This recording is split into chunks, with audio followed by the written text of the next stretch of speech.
어젠가요? 제가 인터넷을 통해서 뉴스를 하나 보고 참 마음이 많이 아팠습니다. 혹시 우리 성도님들 가운데도 TV라든가 라디오 뉴스를 통해서 그 소식을 접하고 아마 가슴 아파한 분들이 많이 있으리라고 생각합니다. 그 내용은 이렇습니다. 넘어졌다고 자살했단다.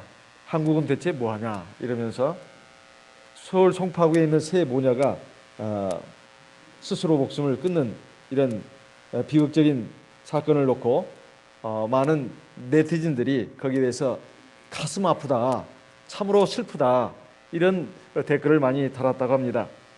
26일에 이런 일이 벌어졌는데 28일 날 서울 송파경찰서의 조사에 따르면은 식당에서 생계를 근근히 일하면서 생계를 근근히 꾸려오던 박모 여인 나이가 60세라고 합니다.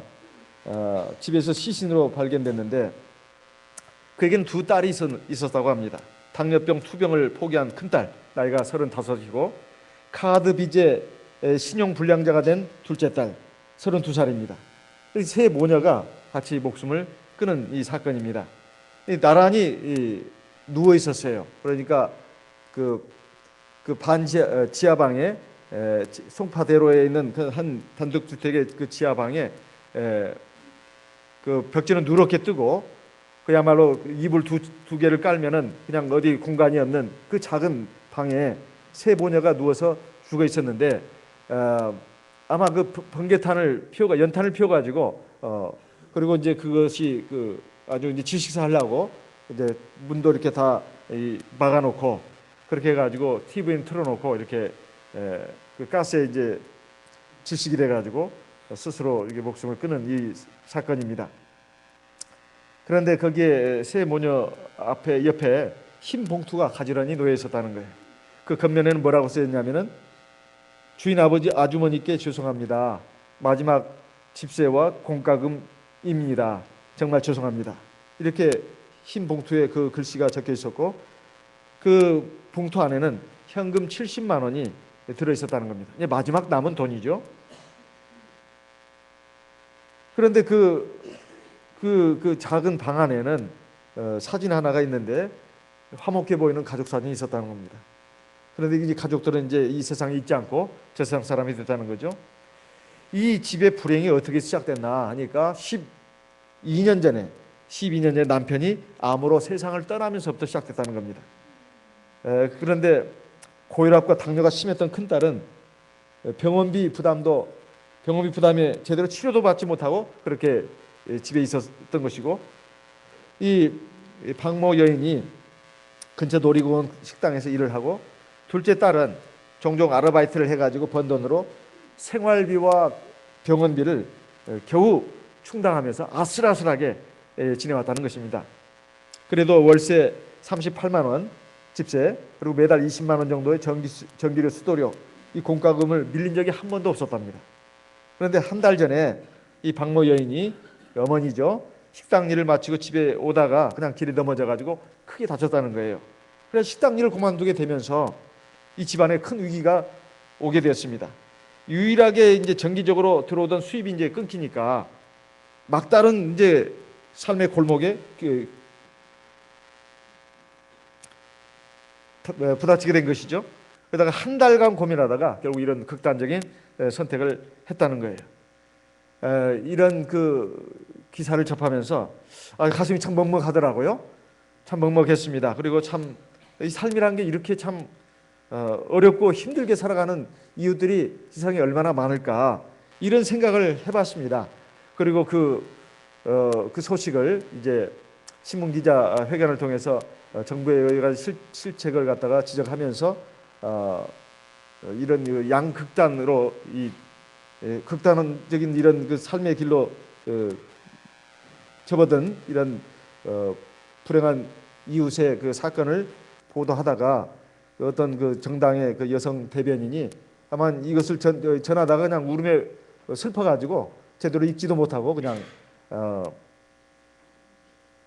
보도자료 대신한다고 하면서 이렇게 돌아섰다는 그런 얘기도 들은 거 보면은 많은 사람들이 이 사건을 접하고 대단히 충격을 받았고 가슴 아파하는 그런 그 그 보도를 접한 바가 있습니다. 가난은 나라 임금님도 원님도 구제하지 못한다. 그러니까 이게 누구의 잘못이다라기보다는 세상 삶이 이렇게 힘들고 어렵다는 것을 우리가 알 수가 있습니다. 뭐 나라가 정치를 잘못해가지고 이랬다 이렇게 보기는 어렵죠. 옛날부터 지금까지 가난한 사람은 있었기 마련이고 또 이런 가운데서 죽어가는 사람들도 적지 않았을 것입니다. 그런데 이런 그 보도를 접하면서 내가 생각되는 것은 참 세상에 얼마나 고통받고 어려움 가운데 사는 사람이 많은가. 참 그러기에 대한 어떤 연민의 정도들 뿐만 아니라 참 그에 비하면 우리는 얼마나 행복한 삶 가운데 있나. 또 얼마 전에는 그 탈북자가 중국에서 정말로 엄청나게 고생하는 것을 갖다가 TV 그 프로그램을 통해서 보고 눈물을 흘렸다는 어느 집사님의 말도 들은 적이 있습니다. 울지 않을 수가 없었다는 거예요. 그래서 겨우 어떻게 천신만고 그때 우리 한국에 들어왔다 하는 그 얘기 들으면서 자기가 참 너무 참 뭐 그거 보면서 울었다는 거죠. 그러면서 우리가 얼마나 큰 그 행복한 환경에서 살고 있는가 이것을 자기가 아주 절실히 느꼈다고 이렇게 얘기를 했습니다. 저는 또 지난 월요일에는 저 멀리 의정부까지 전도 신방을 간 적이 있습니다. 지방에서 올라오신 어떤 성도님이 자기 그 친척되는 분인데 전도를 하고 싶다고 그래가지고 제가 같이 갔습니다. 오전에 가가지고 저녁 오후 늦게 무렵에 왔는데요.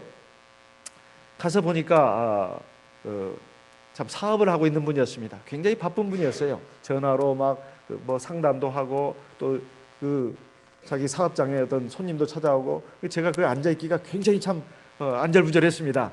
이런 상황인데 내가 참 이렇게 와서 대체 무슨 말을 할 것인가. 그래도 기도하는 마음으로 하나님께서 꼭 내가 필요한 말씀을 전하게 해달라고 이렇게 기도했는데 그분이 그래도 참 예의가 바른 분이고 참 훌륭한 분이더라고요. 그런데 여자분인데 이 일반 교회 지금 그 집사라는 겁니다. 그리고 일반 교회에서 목장으로서 일을 하고 있다는 거예요. 뭐 그 제도가 그런 제도가 있나 봐요. 우리는 구역장이라고 하는 그들은 목장이라고 합니다. 그러면서 월요일, 화요일, 수요일, 목요일, 금요일, 토요일, 일요일 교회를 안 나가는 날이 없다는 거예요. 월요일 날은 무슨 교육이다. 또 화요일 날은 또 무슨 또 뭡니까 철야 뭐다. 뭐 또 수요일 날은 뭐 또 3일 예배다. 뭐 목요일 날 이렇게 해가지고 아주 정말 열심히 자기가 교회 생활을 하고 있는데 마음에 기쁨이 없다는 거예요. 마음에 기쁨이 없다는 거예요. 그리고 자기에게 교회에서 말하기를 이제 권사가 되라고 하면서 500만 원을 내라는 것입니다. 그런데 그 신도수가 얼마냐니까 수천 명이래요. 수천 명. 부목사만 해도 19명이랍니다. 부목사만 19명. 그러니까 어떻게 해서 그렇게 됐나 했더니 자기가 전도를 많이 했다는 거예요. 전도도 많이 하고 이러다 보니까 자기 차로 막 태워서 막 실어 나르고 이렇게 하다 보니까 인정받아가지고 집사직도 받았고 이제는 권사가 되라고 하면서 500만 원을 내라고 그런다는 거예요. 500만 원을 내라고. 그래서 자기가 그 말에 굉장히 충격을 받았다는 겁니다. 요즘 뭐 서울의 대형 교회, 세계적으로 큰 교회들이죠. 거기에서 일어나는 여러 가지 대형 비리 이런 그 사건을 접하면서 자기가 믿는 이 신앙이 과연 옳은 것인가 여기에 대해서 회의가 들었다는 거예요. 지금 자기가 그래서 언젠가부터는 그냥 그거 나가는 거 몇 년 동안 그렇게 열심히 나갔는데 딱 그냥 하루만 나간다고 그러더라고요. 일요일 오전만. 그래가지고 자기가 지금 믿는 이 신앙의 길이 바른 것인가 이런 그 회의에 빠져들었다는 거예요. 그러니까 제가 그 말을 들으면서 제가 그나마 마음에 좀 안심이 됐습니다.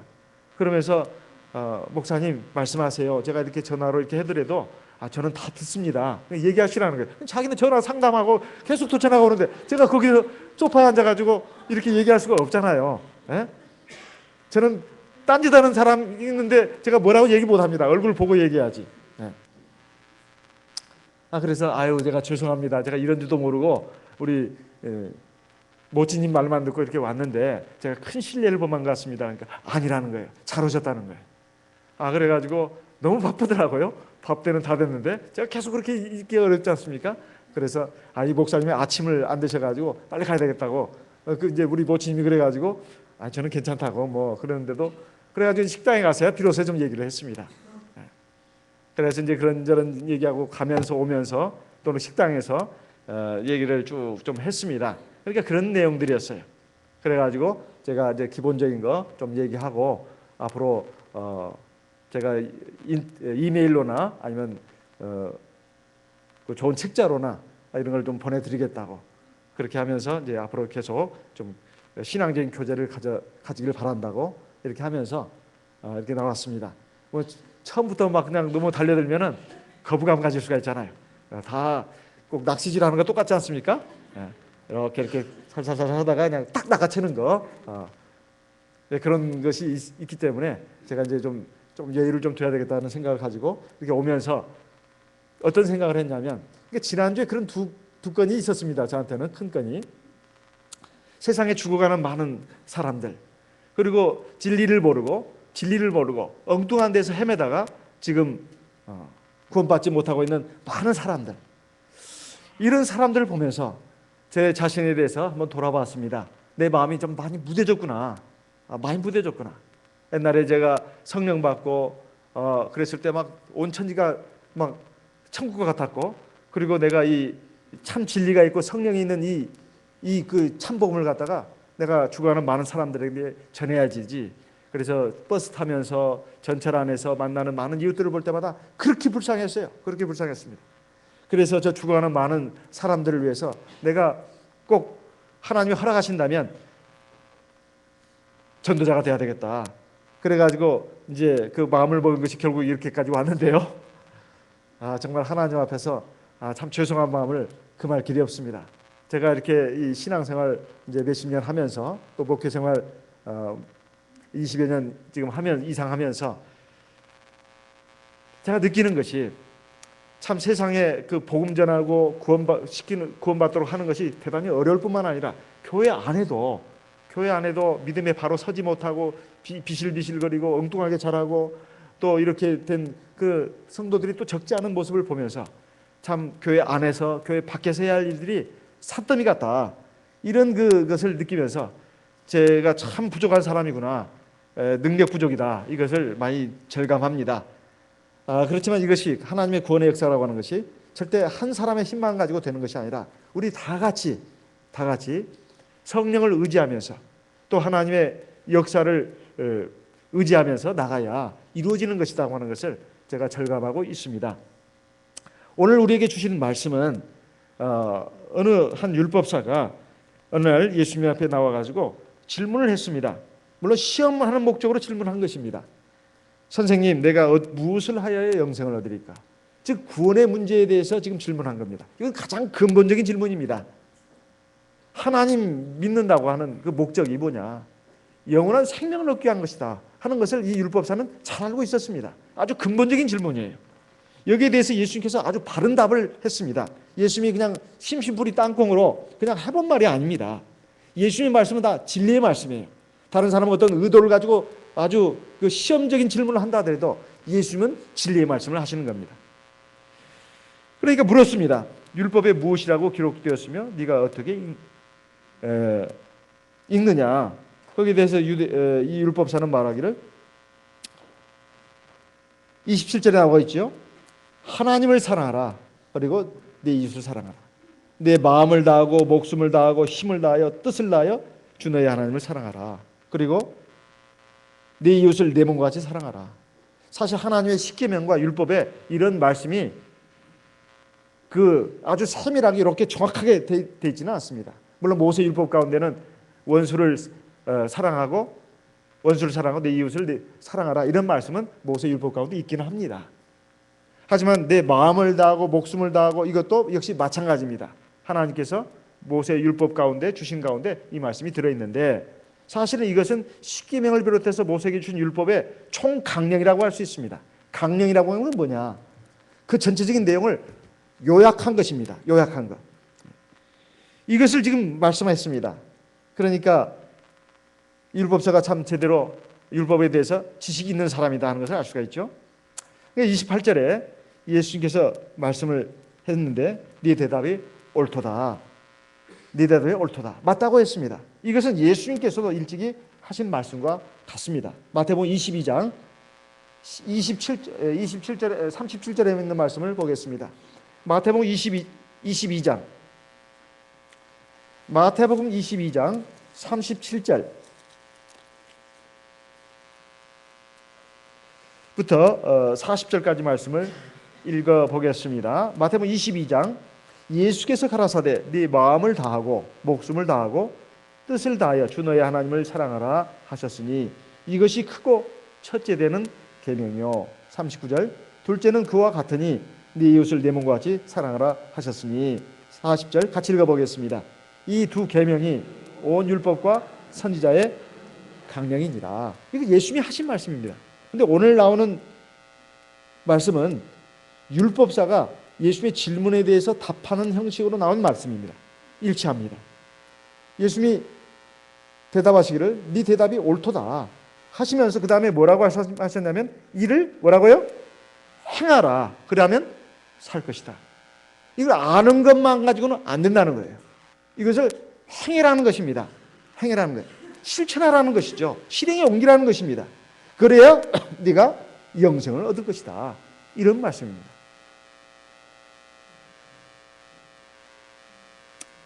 그러니까 이 사람이 이제 질문을 또 했습니다. 자기를 옳게 보이려고 또 예수님께 물었습니다. 그러면 내 이웃이 누굽니까? 내 이웃이 누굽니까? 하나님에 대해서 내가 잘 알겠는데, 하나님 사랑하는 것은 내가 잘 알겠는데, 내가 내 몸처럼 사랑해야 될 내 이웃이 누굽니까? 그 이웃이 누구냐고 물었던 것입니다. 그러니까 예수님께서 이제 저 유명한 선한 사마리아인의 비유를 들어서 오늘 말씀하신 것입니다. 여기에서 우리가 좀 생각해야 될 것이 뭐냐? 하나님을 사랑하는 것, 이것에 대해서 조금 먼저 잠깐 좀 보도록 하겠습니다. 우리가 보통 하나님을 내 마음을 다하고 목숨을 다하고 힘을 다하고 뜻을 다해 사랑하라. 그러면 하나님을 잘 믿으라. 이렇게만 우리가 많이 알고 있습니다. 하나님을 잘 믿어야 된다는 거예요. 잘 믿어야 된다는 거예요.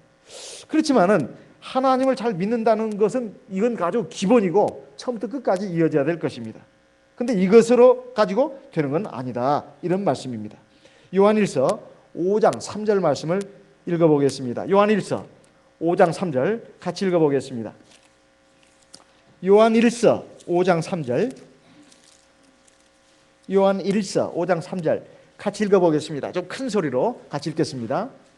뜻을 생각하면서 좀 읽어야 되겠습니다. 요한일서 5장 3절 하나님을 사랑하는 것은 이것이니 우리가 그의 계명들을 지키는 것이라. 그의 계명들은 무거운 것이 아니로다. 하나님을 사랑하라. 이게 뭐냐? 그냥 마음속으로 목숨을 다해서 하나님을 잘 믿는 것이다. 뜻을 다하고 힘을 다하여 성품을 다하여 하나님을 잘 믿는 것이다. 이렇게 생각한다면 이것은 참 모자란 답변입니다. 믿는 것은 당연한 것입니다. 그 믿음을 가지고 하나님을 사랑하는데 그게 뭔가? 하나님의 계명을 지키는 것이다 이 말이에요. 계명을 지키는 것이다. 그러면 그 앞에 요한일서 4장에 보면 하나님을 사랑하라, 내 형제를 사랑하라. 그거 아닙니까? 그게 계명 아닙니까? 하나님을 사랑하라는 그 계명, 이웃을 사랑하는 그 계명 말고는 다른 계명 필요가 없습니다. 이렇게 말하는 사람들이 참 또 많습니다. 일반 교인들 가운데. 그렇지만은 이 그 계명들은 분명히 사랑의 계명입니다. 하나님을 사랑하라, 내 이웃을 내 몸같이 사랑하라. 근데 새로 준 계명인가? 요한일서 2장을 보겠습니다. 요한일서 2장 3절 같이 읽어보겠습니다. 요한일서 2장 3절입니다. 우리가 그의 계명을 지키면 이로써 우리가 저를 아는 줄로 알 것이요. 5절 같이 읽겠습니다. 누구든지 그의 말씀을 지키는 자는 하나님의 사랑이 참으로 그 속에서 온전히 되었나니 이로써 우리가 저 안에 있는 줄을 아노라. 7절 이제 눈을 크게 뜨셔야 합니다. 같이 읽겠습니다. 사랑하는 자들아 내가 새 계명을 너에게 쓰는 것이 아니라 너희가 처음부터 가진 옛 계명이니 이 옛 계명은 너희의 들은 바 말씀이거니와. 무슨 새로운 계명을 준 게 아닙니다. 예전부터 온 그 계명을 주신 것이다 이 말이에요. 그것을 몽뚱그려 가지고 요약해서 축약해서 말씀한다면 하나님을 사랑하고 사람 사랑하는 것이다. 하나님을 진짜 사랑한다면 하나님 우리에게 주신 계명들이 하나도 무거운 게 아니다 이 말이에요. 우리가 어떤 그 노예처럼 종처럼 안 지키면 하나님께 벌받아 이런 마음으로 항상 하나님의 계명을 어떤 율법 의식 속에서 이렇게 생각하다 보니까 그것이 무거운 짐처럼 구속처럼 굴레처럼 느껴지는 것이지, 사실 하나님을 사랑한다면 그것이 하나도 무거운 것이 될 수가 없다 이 말이에요. 나 외에 다른 신을 섬기지 말라. 십계명 제일 첫 번째 계명 그거 아닙니까? 하나님의 이름을 망령되이 읽지 마라. 또 너를 위하여 우상을 새기거나 만들지 마라. 안식일 기억하여 거룩히 지켜라. 네 부모를 공경하라. 이 말씀 가운데 대체 우리에게 구속이 되고 율법이 되는 그런 것이 뭐가 있냐 이 말이에요. 다 우리의 생명을 위해서, 영원한 생명을 위해서, 그리고 우리의 행복을 위해서, 우리의 평안을 위해서 하나님이 주신 것이지 하나님 자신을 위해서 주신 것이 아닙니다. 그래서 이런 그 하나님의 말씀들이 바로 우리에게 주어졌는데, 요한 2서 1장도 보겠습니다. 요한 1서 다음에 요한 2서입니다. 요한 2서 1장 5절 6절 말씀도 한번 읽어보겠습니다. 요한 2서입니다. 요한 2서 1장 5절 6절 같이 읽어보겠습니다. 부녀여, 내가 이제 네게 구하노니 서로 사랑하자. 이는 새 계명같이 네게 쓰는 것이 아니요 오직 처음부터 우리가 가진 것이라. 6절, 또 사랑은 이것이니 우리가 그 계명을 조차 행하는 것이요. 그랬습니다. 하나님을 사랑하는 것은 그의 계명들을 지키는 것입니다. 그냥 하나님을 믿는 것은 당연한 것이고 하나님 믿는 것으로 끝이는 것이 아니라 하나님 말씀을 따라서 행하는 것이다, 이런 말씀이에요. 그래서 야고보서 2장에 이렇게 또 말씀하고 있는 것입니다. 야고보서 2장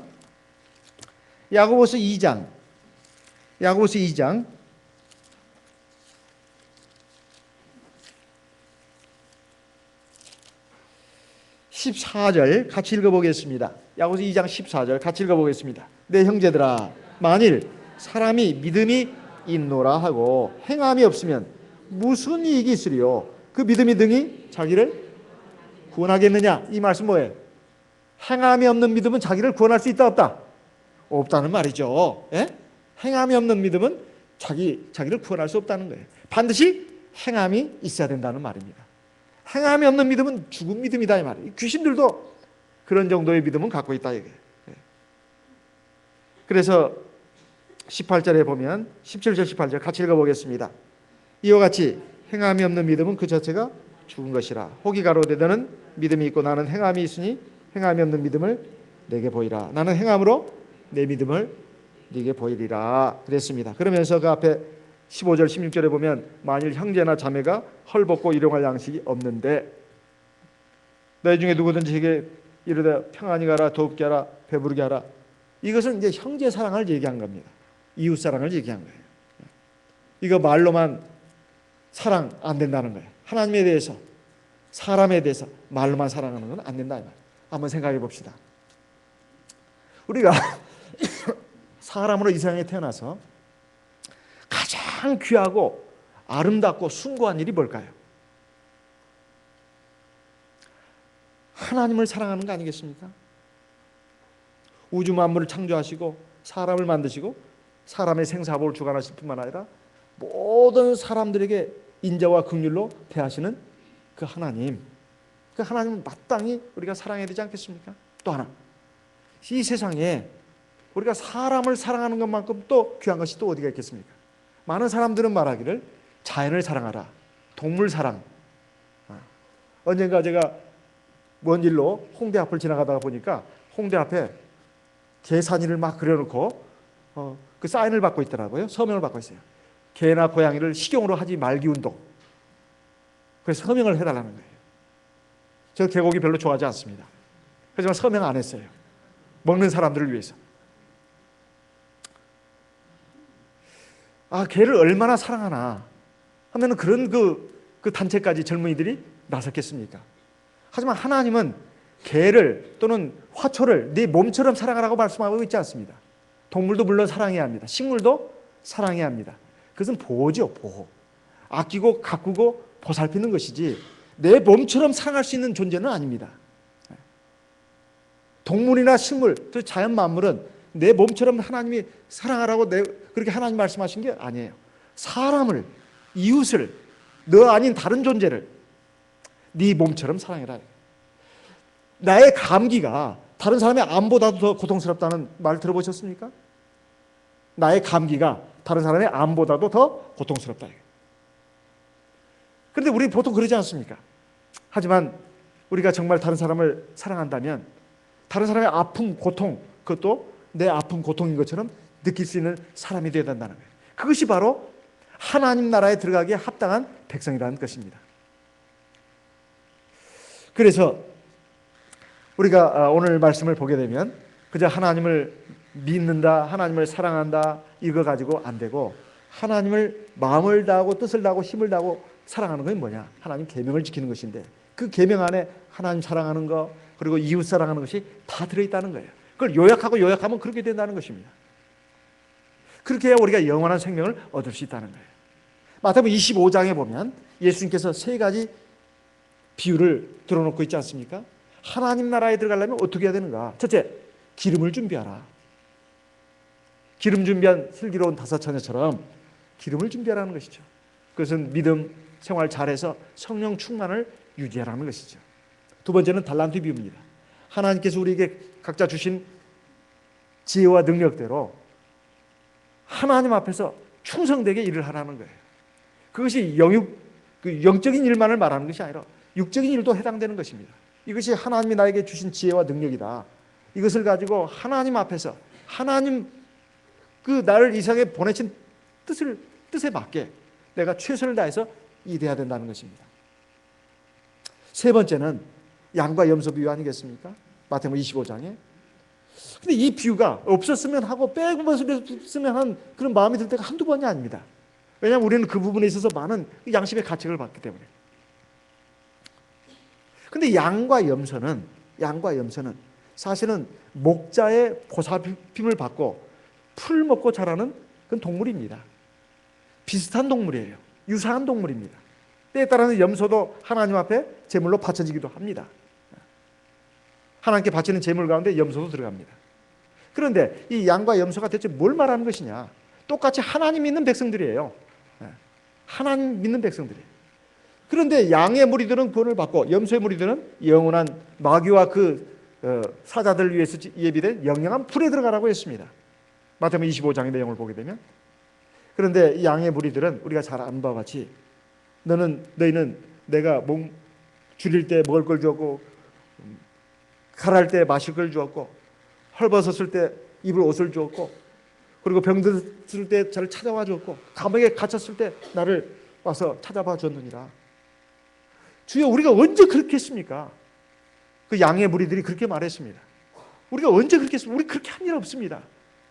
네 주의 작은 이 형제에게 한 것이 바로 나에게 한 것이다.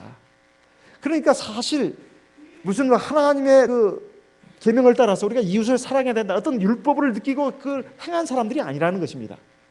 하나님 앞에 예배를 드리고 하나님 앞에 제사를 드린 이 성도들은 바로 오늘 선한 사마리아인의 비유에 나온 대제사장 레위인과 같은 그런 사람들이 바로 우리 성도들입니다. 신약 시대에는 우리가 다 왕 같은 제사장들이고 택하신 족속이에요. 그러니까 제사장과 레위인 그런 그 사람들입니다. 우리가 하나님 앞에 제사를 드리고 예배를 드리는 사람이다. 그렇게 해서 그러면 그 백성들은 누구냐? 세상 사람들이라. 세상 사람들을 갖다가 하나님 앞으로 인도해야 될 칙무를 가진 사람들이 바로 왕 같은 제사장이 된 저와 여러분들이다 이 말이에요. 그런데 그 하나님 앞에 예배를 드리고 참된 예배를 드리고 제사를 드리다 보면 자기만 구원받은 것이 아니라 그 하나님의 말씀에 합당한 사람들이 된다는 것입니다. 참된 예배, 참된 제사라고 하는 것은 그 사람으로 하여금 제사 드리는 대상의 뜻에 합당한 사람이 되고 변화가 된다는 거예요. 성숙된다는 것입니다. 그러니까 그것이 저절로 나오는 거예요. 나는 하나님의 계명을 받았으니까 내가 이웃을 내 몸처럼 사랑해야 돼. 그 지켜야 돼. 무슨 율법처럼 계명처럼 알고 행하는 것이 아니라 하나님을 정말로 사랑한다면 그 말씀을 배우고 익히는 가운데 자기 마음이 바뀌고 생각이 바뀌고 성품이 변화돼 가지고 그것이 행동으로 나오게 돼 있다 이 말이에요. 그러니까 양의 무리들이 내가 이 사람 찾아봐야 돼. 안 찾아가면 하나님이 나에게 벌 내리셔. 그런 마음으로 한 게 아닙니다. 이미 변화된 성품이에요. 하나님께 참된 예배와 제사를 드린 사람들은 마음과 생각과 행동이 성품이 변화될 수밖에 없습니다. 거기서 우러나오는 행동들이에요. 그러니까 자기가 의식을 못한 거죠. 의식을 못한 거예요. 염소의 무리들은 뭐냐? 형식적인 제사만 드린 사람들입니다. 형식적인 예배만 드린 사람들이에요. 그러니까 자기가 그렇게 한 적이 없어요. 주님에 대해서. 우리가 언제 주님이 헐벗었을 때 입을 걸 안 줬습니까? 주님이 목말랐을 때 마실 걸 안 줬습니까? 주님이 굶주렸을 때 우리가 먹을 걸 안 줬습니까? 주님이 병들었을 때 우리가 언제 찾아가지 않았습니까? 주님이 감옥에 갇혔을 때 언제 우리가 신방을 안 갔습니까?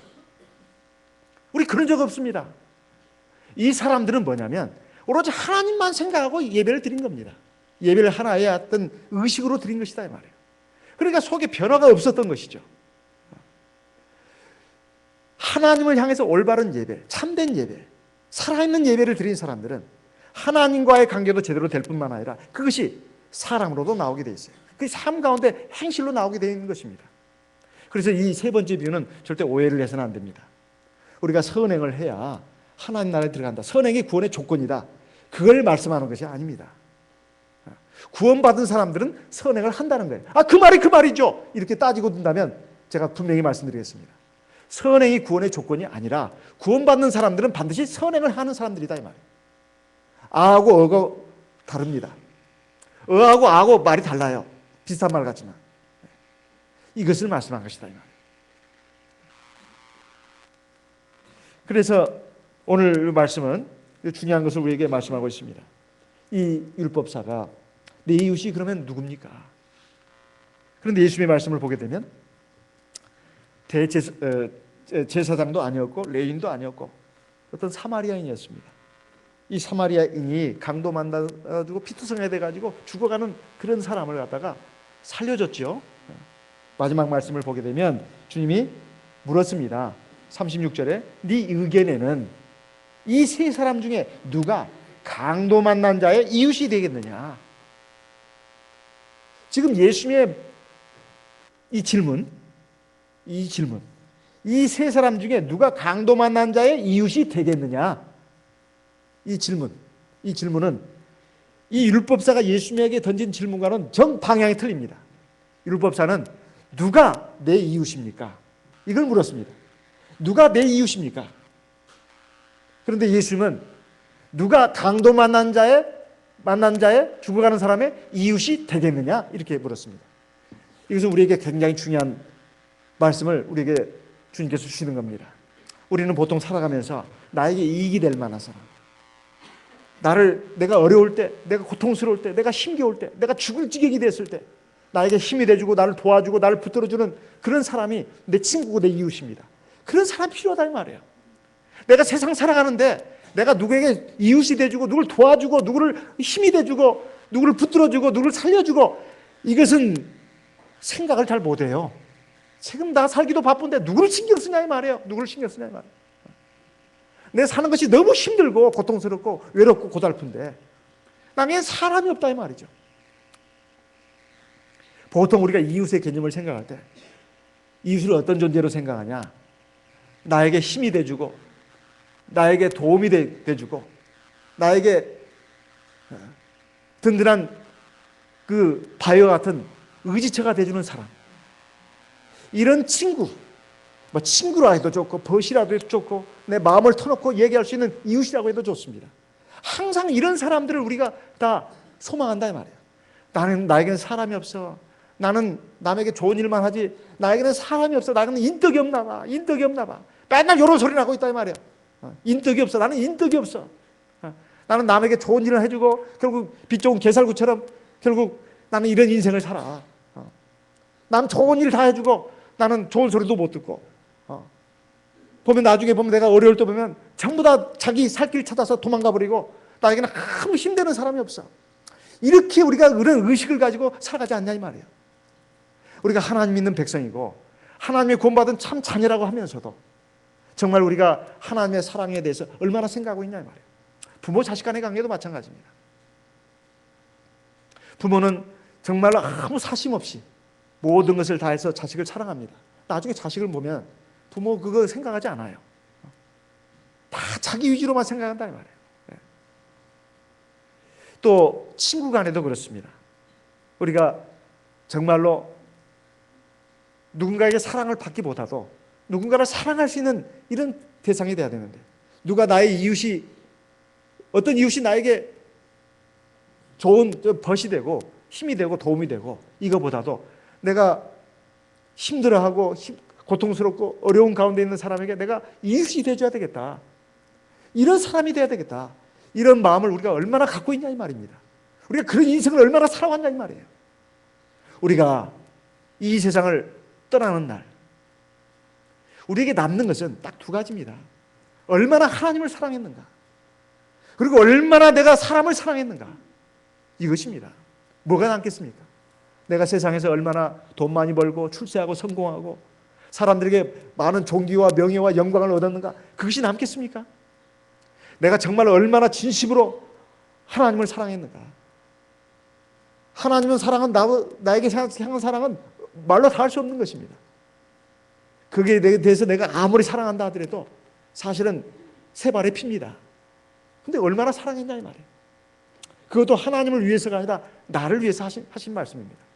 하나님을 사랑해야 영원한 생명과 영원한 복락이 주어지니까 하나님이 나를 위해서 하신 말씀이에요. 그리고 내 이웃을 내 몸과 같이 사랑해라, 이것도 하나님이 나를 위해서 하신 말씀입니다. 이웃을 위해서 하신 말씀이 아니에요. 그래야 그것이 하나님의 자녀다운 자녀고 하나님의 백성다운 백성이 되어가지고 하나님 나라에 들어가기에 합당한 사람이 되기 때문에 그렇게 말씀하신 것입니다. 오늘 나오는 예수님의 비유 가운데 보면 어떤 사람이 예루살렘에서 여리고로 내려가다가 강도를 만났다고 되어 있습니다. 그 강도들이 그 옷을 벗기고 때려 거반 죽은 것을 버리고 갔다. 모든 걸 다 빼앗겼습니다. 그뿐만이 아닙니다. 강도에게 엄청 맞아가지고 거의 죽게 됐다고 했습니다. 거의 죽게 됐다. 그런데 예수님이 딱 그 적합한 사람들을 지금 들고 있습니다. 한 제사장이 그 길로 내려가다가 그를 봤습니다. 봤어요. 안 본 게 아닙니다. 보고는 피해서 이렇게 지나가 버렸다. 또 32절에 보면 레인도 마찬가지입니다. 레인도 이 하나님 앞에 제사를 늘 하는 일이 그거예요. 하나님 앞에 예배드리는 일입니다. 제사장 족속이다 이 말이에요. 그를 봤습니다. 그는 피하여 보고 지나갔다 이 말이에요. 그런데 한 사마리아인은, 이 사마리아인은 잘 아시죠? 유대인과 이방인의 피가 섞인 족속들입니다. 유대인들은 이들을 갖다가 개, 돼지 같은 짐승으로 봅니다. 그런데 이 사마리아 사람은 그를 봤습니다. 불쌍한 마음이 일어났다는 거예요. 그를 보고 불쌍한 마음이 일어났다는 거예요. 참 희한하죠? 그 정도 되면 불쌍한 마음이 일어나야 되는데 보고도 불쌍한 마음이 안 일어난다 이 말이에요. 보고도 불쌍한 마음이 안 일어나. 이것이 근본적인 차이점입니다. 이 사마리아인들도 하나님 앞에 예배를 드렸습니다. 그런데 제사장과 레위는 하나님 앞에 자기들은 정식으로 구원받은 참 백성이라고 자부하는 사람들이었어요. 저 사마리아 사람들은 피가 섞인 이방인들이다 이거예요. 구원받지 못할 사람들이다. 우리가 구원받은 사람이다 이거예요. 그리고 우리가 드리는 예배가 참 예배라는 거예요. 저들의 예배는 이건 틀렸다는 것입니다. 그런데 이건 사실은 육적인 이스라엘 백성을 지금 예표하는 것입니다. 육적인 이스라엘 백성, 제사장과 레위는. 그리고 이 사마리아인은 이방인을 예표하는 거예요. 이방인으로서 구원받은 하나님의 백성을 예표하는 것입니다. 이걸 너무 지나치게 확대해서 가다 보면 엉뚱한 결론을 또 나가면 안 됩니다. 성경을 볼 때는 성경 전체를 잘 통일성을 그렇게 견지하면서 종합적으로 모순 없이 이렇게 봐야 됩니다. 엉뚱하게 또 해석하면 이건 안 된다. 그래서 이 사마리아인은 이방인으로 하나님 앞에 구원받은 사람을 말하는 것입니다. 그런데 그 사람은 강도 만난 사람을 보고 불쌍히 여겼다는 거예요. 그리고 가까이 갔습니다. 불쌍히 여기니까 가까이 가게 돼 있죠. 차이점이 그겁니다. 보기는 봤는데 앞에 두 사람은 불쌍한 마음이 일어나지 않았어요. 이건 내게 힘든 일이다. 그러니까 이건 나에게 부담스러운 일이야. 저 사람을 어떻게 한단 말인가. 내가 할 수가 없어. 그러고는 그냥 지나간 것입니다. 그런데 이 사마리아 사람은 불쌍한 마음이 일어났다는 거예요. 그러니까 가까이 갔습니다. 불쌍한 마음이 있기 때문에 가까이 갔다 이 말이에요. 그리고 기름과 포도주를 그 상자에 부어줬습니다. 기름과 포도주는 그 당시에서는 귀한 재산입니다. 재물이에요. 황금성의 재물입니다. 돈으로 바꿀 수 있는 재물이다 이 말이에요. 자기가 가진 재물을 그다 합의한 것입니다. 그리고 싸매고 자기 짐승에 태웠습니다. 아마 이 사람은 짐승을 타고 가고 있었던 모양이죠. 자기는 내렸습니다. 그 사람을 태웠다 이 말이에요. 자기는 걸어가야 됩니다. 예루살렘에서 여리고까지는 약 27km 거리가 된다고 합니다. 그리고 높이는 약 915m. 이 산 등성이라는 거예요. 내려갔다고 하는데 옛날 우리 말하고 똑같습니다. 서울로 올라간다고 하지 않습니까? 항상 하나님의 보좌가 있는 곳, 하나님의 성전이 있는 곳을 그 사람들은 가장 높은 곳으로 생각했어요. 근데 실제로는 여리고가 더 높았다 이 말이에요. 여리고로 내려가다가 이거 사실은 올라가는 것입니다. 그러니까 아주 가파른 길이고 아주 황폐한 길이라고 해요. 옛날에 광도들이 많이 출몰 했다고 합니다. 그래가지고 여러 가지 불상사들이 일어났는데 바로 이것을 지금 예를 들어가지고 예수님께서 말씀하시는 겁니다. 그래서 이 사람은 그 가파른 길을 갔다가 자기는 걸어가고 그 강도 만난 사람은 태워서 지금 가는 것입니다. 얼마나 힘이 들었을까요? 그래도 이 사람의 마음속에는 이 강도 만난 사람을 살려야 된다는 그 마음밖에 없었습니다. 사랑의 마음이 있었다는 것이죠. 그래가지고 주막집에 들렸습니다. 그리고 돈을 줬어요. 이 사람을 돌봐주라고. 만약에 돈이 나중에 더 들었던 것이 나오면 내가 돌아오는 길에 더 주겠다고 이렇게 맡겼습니다. 이것은 지금 하나의 비유입니다. 비유예요. 사실 우리가 세상을 살아가면서 강도 만나가지고 피투성이라도 쓰러지는 사람들을 얼마나 찾아 나설 수 있을까요? 우리는 찾아 나서야 합니다. 이 말씀 그대로 하려면 길거리 찾아다니면서 강도 만난 사람이 누가 있나? 아주 옹신 맞아가지고 눈덩이가 밤덩이가 되고 피투성이가 돼가 쓰러지고 오던 것은 다 뺏기고 그 사람을 만나가지고 그 사람을 주막집으로 데려가야 합니다. 그걸 말씀하는 걸까요? 그걸 말씀하는 게 아닙니다. 이것은 영적인 비유의 말씀입니다. 사람의 생명을 구원하라는 거예요. 그 생명이 어떤 생명이냐? 영적인 생명을 말하는 것입니다. 여기 강도라는 것은 마귀를 말하는 거예요. 마귀가 세상 사람들을 지금 붙들어가지고 다 뺏고 자유를 빼앗고 그리고 그 사람들을 결국 영원한 지옥의 죽음 가운데로 이끌어간다는 것이죠. 이 강도 만난 사람은 바로 세상 죄인을 말하는 것입니다. 죄인을 말하는 거예요.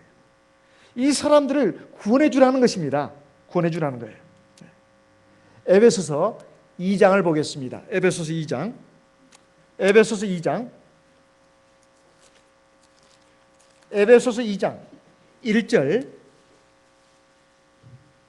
1절부터 봉독하겠습니다. 에베소서 2장 1절부터 봉독하겠습니다. 너희의 허물과 죄로 죽었던 너희를 살리셨도다. 그때 너희가 그 가운데서 행하여 이 세상 풍속을 좇고 공중의 권세 잡은 자를 따랐으니 곧 지금 불순종의 아들들 가운데서 역사하는 영이라. 3절 전에는 우리도 다 그 가운데서 우리 육체의 욕심을 따라 지내며 육체와 마음에 원하는 것을 하여 다른 이들과 같이 본질상 진노의 자녀이었더니. 4절 긍휼에 풍성하신 하나님이 우리를 사랑하신 그 큰 사랑을 인하여. 5절 같이 읽겠습니다. 허물로 죽은 우리를 그리스도와 함께 살리셨고 너희가 은혜로 구원을 얻은 것이라. 여기에 보게 되면 우리가 옛날에 공중의 권세 잡은 자를 따랐다고 말하고 있습니다. 그때는 이미 영적으로 죽어있는 상태였다는 거예요. 본질상 자기의 육체의 욕심을 따라서 행하는 진노의 자식들이었다는 것입니다. 그런데 하나님께서 우리를 불쌍히 여겨가지고 우리를 살려주셨다는 것을 말씀하고 있습니다.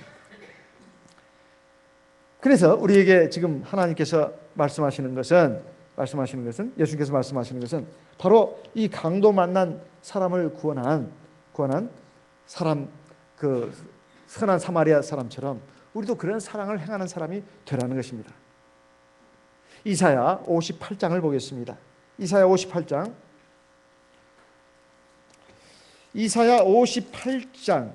6절부터 9절까지 우리 소리내서 같이 읽어보겠습니다. 이사야 58장 6절에서 9절까지 말씀을 같이 읽어보겠습니다. 이사야 58장 6절 나의 기뻐하는 금식은 흉하게 결박을 풀어주며 멍에의 줄을 끌어주며 압제당하는 자를 자유케 하며 모든 멍에를 꺾는 것이 아니겠느냐. 또 줄인 자에게 네 식물을 나눠주며 유리하는 비밀을 내 입에 들이며 벗은 자를 보면 입히며 또 내 고력을 피하여 스스로 숨지 아니하는 것이 아니겠느냐. 8절 그리하면 네 빛이 아침같이 비칠 것이며 네 치료가 급속할 것이며 네 의가 네 앞에 행하고 여호와의 영광이 네 뒤에 호위하리니 네가 부를 때에는 나 여호와가 응답하겠고 내가 부르짖을 때는 말하기를 내가 여기 있다 하리라. 만일 네가 너희 중에서 멍에와 손가락질과 허망한 말을 제하여 버리고 까지. 여기 보면 나의 기뻐하는 금식은, 이 말은 앞에 무슨 말씀이 나오냐면 너희가 기도도 하나님 앞에 참 많이 한다. 그리고 우리 구원해 달라고 우리에게 좋은 걸 달라고 하나님께 막 하는데 이 금식은 금식만 말하는 게 아니고 기도까지 포함하는 걸 말합니다. 그러니까 너희들이 하나님 앞에 많이 매달리고 막 뭘 달라고 뭐 달라고 그러는데 너희들이 금식을 할 때 꼭 기억해야 할 것이 있다. 너희가 기도하는 것이 잘못됐다는 것도 아니고 금식했다는 것도 잘못됐다는 것이 아니다. 내가 정말 기뻐하는 금식이 뭐냐? 흉악의 결박을 풀어주는 것이다. 세상에 마귀의 올무, 죄의 올무에 가지고 살아가는 사람들이 얼마나 많습니까? 얼마나 많냐 이 말이야. 송파구에 그 스스로 목숨을 생활고를 못 이겨 가지고 스스로 목숨을 끊은 이 사람은 아무 희망이 없어서 그런 거 아니겠습니까? 출구가 안 보이는 거예요. 출구가. 저는 그 사람들을 잘못됐다고 말하기 어렵습니다. 도대체 사람이 희망이 없으면, 출구가 안 보이면 그런 그 선택을 할 수밖에 없지 않겠나, 그런 생각이 듭니다. 지금까지 한 번도 집세 공과금을 밀려본 적이 없어요. 그 반지하에 살면서도.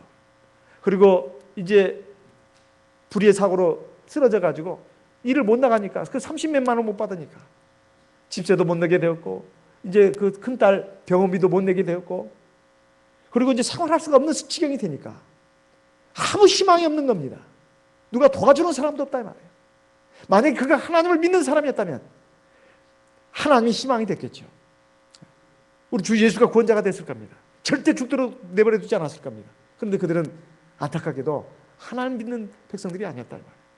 꼭 생활고뿐만이 아닙니다. 세상에는 인생의 무거운 짐, 죄짐, 또는 그 고달픈 그 짐에 짓눌려가지고 삶의 희망을 잃어버리고 살아가는 사람들이 많이 있을 겁니다. 그냥 사는 게 사는 거야. 끈질기고 모진 것이 사람의 목숨이야. 죽지 못해 사는 인생으로 사는 사람도 얼마나 많겠습니까? 또 그 반대로 세상에 헛된 향락과 허무에 젖어가지고 지금 사망의 길, 영원한 지옥의 길을 가는 사람들도 부지기 있습니다. 이런 사람들을 정말 우리 힘으로 어떻게 할 수도 없습니다.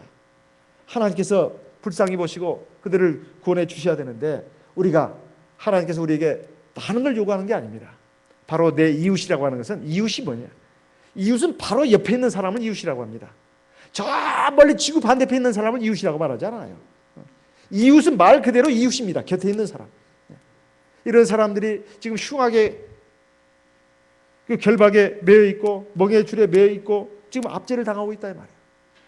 원수 마귀의 그 압제에 의해서, 그리고 죄짐에 의해서 이런 사람들을 우리가 그대로 내버려둬서는 안 된다는 것입니다. 그것이 우리 가정 안에 가족일 수도 있고, 내 친구들 수도 있고, 내 직장 동료일 수도 있습니다. 내가 정말 그 가까이 늘 접하면서 사는 사람, 이것이 바로 내 이웃입니다. 이런 사람들은 영적으로 기갈에 있어요. 이들에게 하나님의 말씀을 식물로 주고, 그리고 우리의 집, 이 교회로 불러들이고, 그리고 하나님의 구원의 옷을 입혀주고, 이렇게 하고 우리가 스스로 숨지 않는다면 이건 하나님이 정말 우리의 기도, 우리의 신앙을 기뻐 받으신다는 것입니다.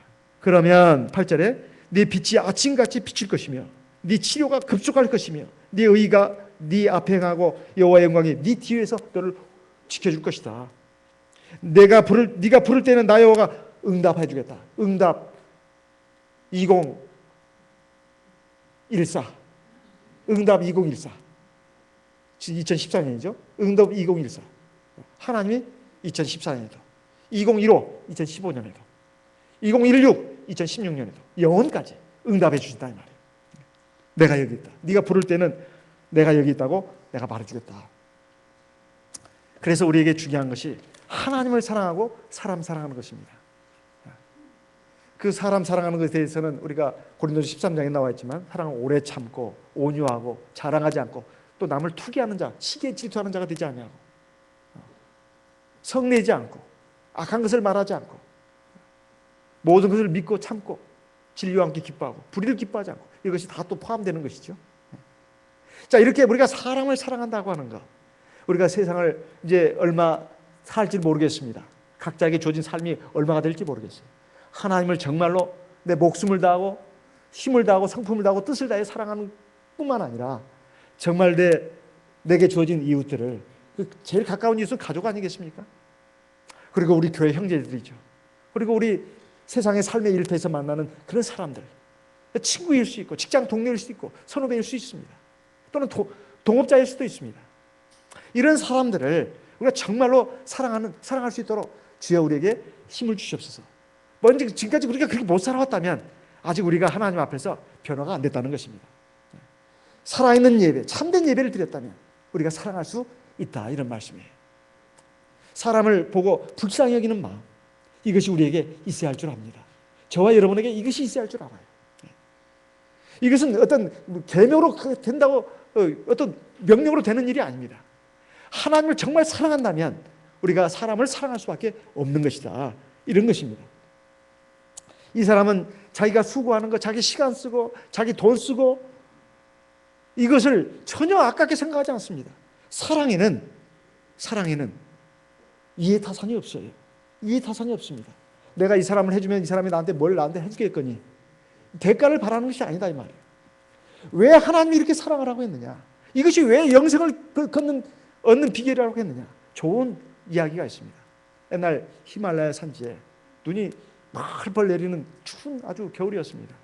세 사람이 어떤 목적지를 향해서 가고 있었습니다. 한 사람은 가다가 정말 어떤 사람을 만났는데 이미 먼 일로 해가지고 그냥 쓰러져가지고 얼어 죽어가는 사람을 만났어요.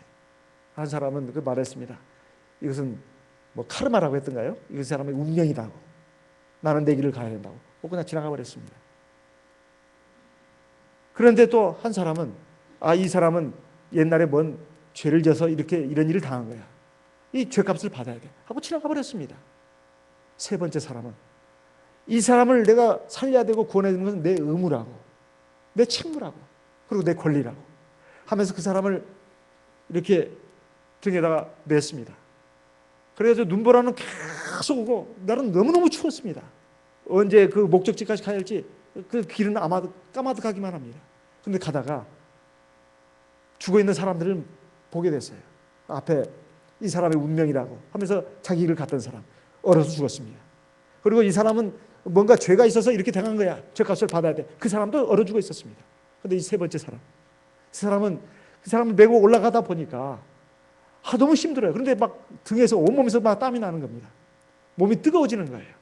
그리고 그 사람도 자기가 죽어가는 그 사람도 살렸을 뿐만 아니라 자기도 살아났다. 그리고 결국 불빛이 비치는 인가에 도달하게 돼가지고 힘을 다해서 이 사람을 도와서 업고 간 그 사람도 살아났고, 그리고 그 등에 메고 갔던 사람도 살아났다, 이 말이에요.